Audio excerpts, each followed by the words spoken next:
Assalamualaikum warahmatullahi wabarakatuh. Selamat datang dan jumpa kembali bersama kami di Pojok Channel.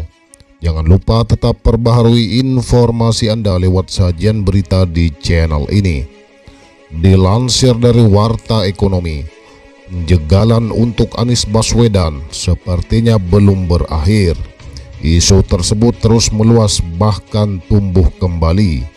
Senior Partai Persatuan Pembangunan Habil Marati mengatakan Koalisi Indonesia Bersatu atau KIB didirikan untuk menjegal mantan Menteri Pendidikan itu sebagai calon presiden pada Pilpres 2024. Hal ini karena parpol pendukung pemerintah hanya akan mengusung kader partai masing-masing. Soeharto Monoarfa cerita kalau KIB ini dia yang menginisiasi dalam rangka untuk menjegal Anies supaya tidak maju di Pilpres 2024. Itu jelas Harso ngomong sama saya, kata Habil Marati dikutip dari kanal YouTube Hers Subono Point Minggu 9 Oktober 2022. Habil melanjutkan bahwa ada rasa kebanggaan tersendiri di antara partai pendukung pemerintah karena KIB itu berdiri dengan tujuan salah satunya menjegal supaya Anies tidak dapat tiket dalam Pilpres 2024. Supaya tidak dapat tiket, kemudian saya bilang kalau begitu akan saya tarik P3 dari KIB. Harso bilang itu tidak bisa, kata mantan bendahara umum P3 ini.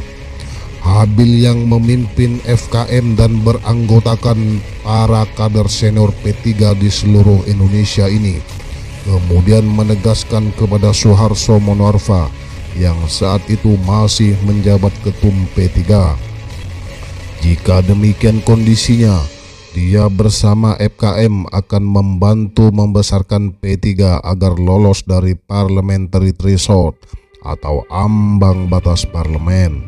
Namun soal dukungan kepada capres berbeda jalan.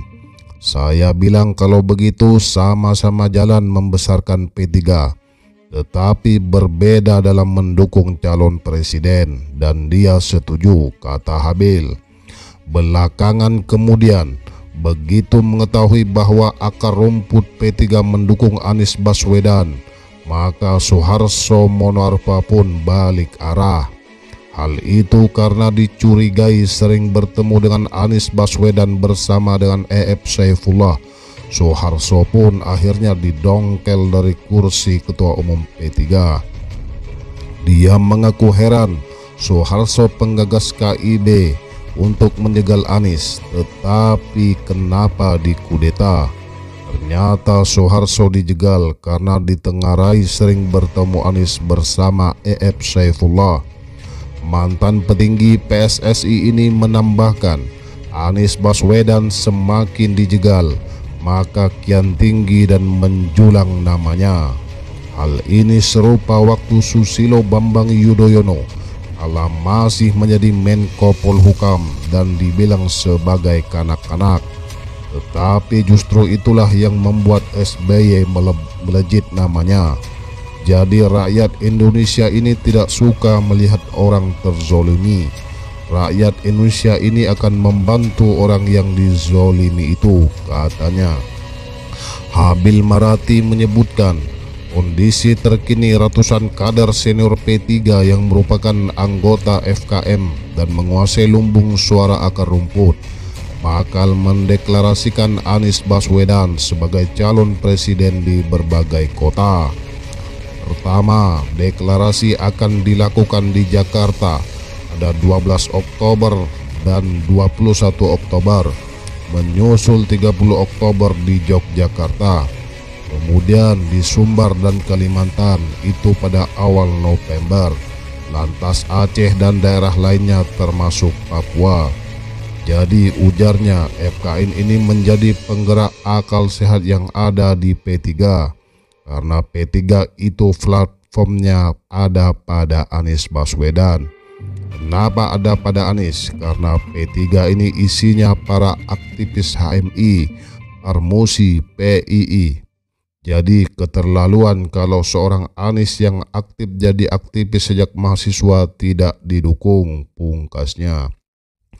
Baik sobat PC sekalian, demikianlah berita yang saya kutip dari Warta Ekonomi ID yang berjudul Nasdem harus waspada.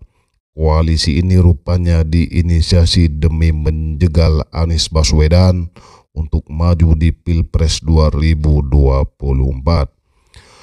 Baik Sobat PC sekalian, demikianlah berita yang saya sampaikan. Kurang dan lebihnya saya mohon maaf. Jangan lupa like, comment, and subscribe. Wassalamualaikum warahmatullahi wabarakatuh.